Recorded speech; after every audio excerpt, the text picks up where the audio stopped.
সহজ আর perfect বুন্দিয়ার recipe. 1 cup বেসন দিয়ে রসালো মিষ্টি বুন্দিয়া কিভাবে তৈরি করে নেওয়া যায় ঝটপট, এই রেসিপিটাই আজকে আপনাদের জন্য নিয়ে এসেছি বন্ধুরা। ভেজা বুন্দিয়া হলো গিয়ে একটি জনপ্রিয় মিষ্টির রেসিপি, যা আমাদের ভীষণ প্রিয়। নমস্কার বন্ধুরা, আশা করি বন্ধুরা আপনারা সবাই খুব ভালো আছেন। আমিও খুব ভালো আছি। আমি মৌমিতা, মমস কিচেনে সবাইকে অনেক অনেক স্বাগত জানাচ্ছি। স্কিপ না করে পুরো রেসিপিটা দেখতে থাকুন। সবার জন্য ছোটো ছোটো টিপস অ্যান্ড ট্রিক্স অবশ্যই আছে প্রতিদিনের মতো। পুরো রেসিপিটা দেখলে পর আপনারা বুঝতে পারবেন সহজে কত সুন্দর একদম দোকানের মতো পারফেক্ট বুন্দিয়া তৈরি হয়ে যায়। রেসিপি শুরু করার আগে প্রতিদিনের মতো সবাইকে অনেক অনেক ধন্যবাদ জানাচ্ছি পাশে থাকার জন্য, প্রতিনিয়ত আমাকে সাপোর্ট করার জন্য। ভেজা বুন্দিয়া সাধারণত আমরা বিজয়া দশমীর পর কি পয়লা বৈশাখে আমাদের খুব চল আছে এই অঞ্চলে, তাই আমরা এটা কিন্তু মুড়ি দিয়ে আর ভুজিয়ার সাথে সার্ভ করে থাকি।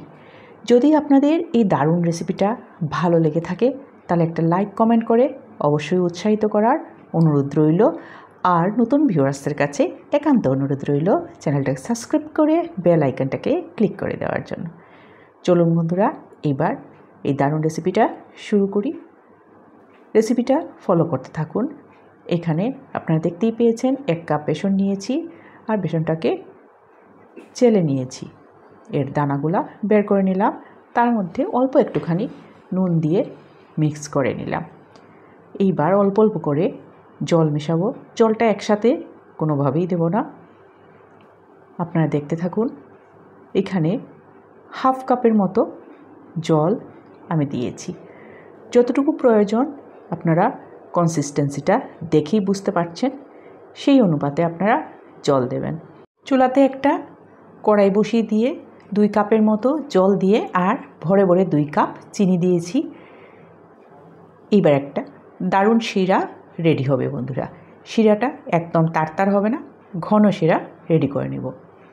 ব্যাটারটাও একটু রেস্ট হয়ে গেছে, এর থেকে অল্প একটু আলাদা একটা কাপে রেখে দিয়েছি, কারণ আমি এখানে 2টা ফুড কালার ব্যবহার করব। একটা লেমন ইয়েলো কালার, যেটা বেশিটাতে দিচ্ছি। অপশনাল কালার দেওয়াটা আপনারা চাইলে দিতে পারেন, নাও দিতে পারেন। আর অরেঞ্জ কালার যেটা, এটাতে আমি অল্প একটুখানি বুন্দিয়া এটা দিয়ে করব, শুধু দেখতে ভালো লাগার জন্য।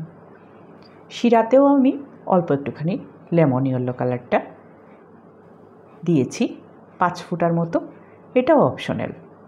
এইবার বুন্দিয়া ভাজার আগে তার মধ্যে দেখুন বেকিং সোডা একদম বেশিটাতে 2 চিমটির মতো আর কমটাতে 1 চিমটি, এই অনুপাতেই মেশাতে লাগবে।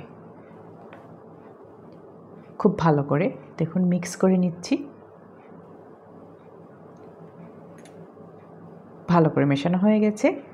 আর আমি আজকে এই গ্রেটারটা দিয়ে করব, আপনারা চাইলে ঝাঁঝরি দিয়েও করতে পারেন। শিরাটাও পারফেক্টভাবে দেখুন রেডি হয়ে গেছে, নামিয়ে নেব।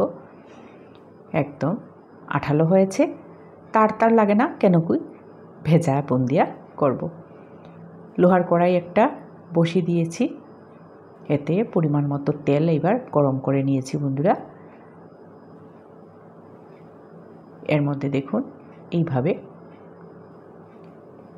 ব্যাটারটা দিয়ে দিচ্ছি। কত সুন্দর ফুলে ফুলে উঠছে, আপনারা দেখতেই পাচ্ছেন। আসলে বুন্দিয়া ভাজার সময় একটু চ্যাপ্টা ধরনের কড়াই নিলে ভালো হয়। আমি লোহার কড়াইটাতে সবসময় ভাজা করি, তার জন্য এটাই নিয়েছি। অল্প অল্প করে আমি এইভাবে ভেজে নেব। শব্দটা শুনে আপনারা বুঝতে পারছেন কীভাবে পারফেক্টভাবে রেডি হয়ে গেছে। আরেকটা কথা এখানে বলে রাখি, একবার বুন্দিয়া গ্রেটারে দেওয়ার পর বা যে কোনো ঝাঁঝরিতে দিলে পরেও এটাকে ভালো করে ধুয়ে মুছে আবার তারপর করতে লাগবে, না হলে কিন্তু হবে না। এবার আমি অরেঞ্জ কালারেরটা করে নিচ্ছি। আপনারা দেখতে পাচ্ছেন কত সুন্দর গোল গোল হয়ে ফুলে উঠছে। অল্প অল্প করে আমি ভেজে নিচ্ছি। খুব বেশি সময় কিন্তু ভাজতে লাগে না বুন্দিয়াটা, ঝটপট ভেজে তুলে নিতে লাগে, নাহলে কিন্তু বুন্দিয়া পুড়ে যাবে। আপনারা দেখতেই পাচ্ছেন 1 কাপ বেসন দিয়ে কতটা বুন্দিয়া তৈরি করে নিলাম বন্ধুরা। এই বুন্দিয়াই বাজারে কিনতে গেলে বন্ধুরা দাম তো আর কি বলবো, বলে লাভ নেই, আর পাওয়াও যায় না। এত যেন একটা ভেজা বুন্দিয়ার ক্রাইসিস, হয়তো বা কোনো অসুবিধা হতেই পারে। আপনারা দেখতেই পাচ্ছেন বন্ধুরা 1 কাপ বেসন দিয়ে পুরো 1 বাটি ভরে বুন্দিয়া রেডি হয়েছে। আর কত ক্রিস্পি হয়েছে আপনারা শব্দ শুনেই বুঝতে পেরেছেন। এইবার শিরাতে মিশিয়ে দিলাম। শিরাটা আবারও একটু গরম করে নিয়েছি, অল্প গরম গরম অবস্থাতেই মিশিয়ে নিয়েছি, তাহলে রসটা খুব ভালো করে ঢুকে যাবে। বেশি সময় না, ঘন্টাখানেকের মতো এটাকে রেস্টে রাখবো, তারপরেই আপনাদেরকে সার্ভ করে দেখাচ্ছি। ভালো করে উপর নিচ করে মিশিয়ে নিলাম। এবার ঢাকা দিয়ে ঘন্টাখানেকের মতো রেখে দেব, তারপর সার্ভ করে দেব। দেখুন কত সুন্দরভাবে রস ঢুকে গেছে, আর খেতেও দুর্দান্ত। দারুণ একটা মিষ্টি, আমাদের অল টাইম ফেভারিট বন্ধুরা। আমার তো খুব পছন্দের ভেজা বুন্দিয়া, সাথে ভুজিয়া আর মুড়ি। দারুণ স্বাদের এই মিষ্টি রেসিপিটা রেডি হয়ে গেল। এই ভেজা বুন্দিয়া আমার মতো কার কার পছন্দের বন্ধুরা একবার অবশ্যই কমেন্ট করে জানাবেন। আর সবাই খুব খুব ভালো থাকবেন, সুস্থ থাকবেন, মিষ্টি মিষ্টি কথা বলবেন, মিষ্টি মিষ্টি জীবন নিয়ে বাঁচবেন, আর খুব ভালো থাকবেন। আমাদের বাঙালিদের সবসময় একদম কাছের এই ভেজা বুন্দিয়া। আশা করি বন্ধুরা আপনাদের সবার নিশ্চয় আমার মতো ভালো লাগে। আমি মুড়ি আর আলু ভুজিয়ার সাথে সার্ভ করে দিয়েছি। আজকের রেসিপিটা বন্ধুরা এই পর্যন্তই। আর একটা খুব ভালো রান্না নিয়ে খুব তাড়াতাড়ি আপনাদের সাথে অবশ্যই দেখা হবে। আর এই রসালো পারফেক্ট বুন্দিয়া রেসিপিটা যদি আপনাদের ভালো লেগে থাকে, তাহলে অবশ্যই বন্ধুদের সাথে এই রেসিপিটা শেয়ার করে দেবেন। আবারও সবাইকে ধন্যবাদ জানিয়ে ভিডিওটা এখানেই শেষ করছি।